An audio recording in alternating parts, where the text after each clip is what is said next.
Hello guys, welcome to different video. आप देख रहे हैं गेट गुड सपोर्ट चैनल। मैं हूं आपका प्यारा भाई नरेंद्र गुरु वैष्णव। दोस्तों, आज हमारे पास आया है लेनोवो का एक मॉडल थिंकपैड सीरीज एज का, जिसका मॉडल नंबर E431।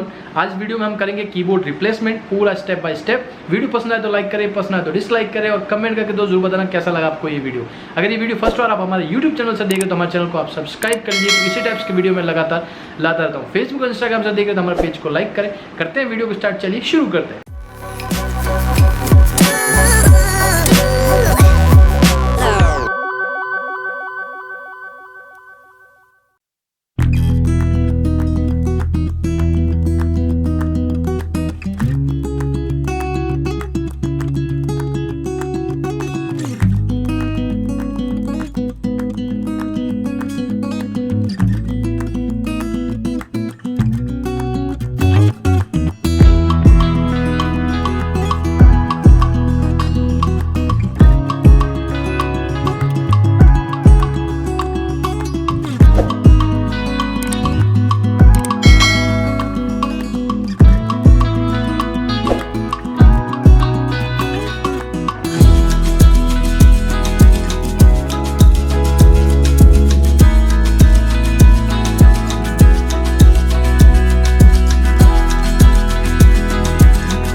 दोस्तों आज का वीडियो आपको पसंद आया होगा, वीडियो ने आपकी पूरी मदद की होगी। वीडियो पसंद आए तो लाइक करें, पसंद आए तो डिसलाइक करें और कमेंट करके तो जरूर बताना कैसा लगा आपको ये वीडियो। करते हैं वीडियो खत्म। जय हिंद।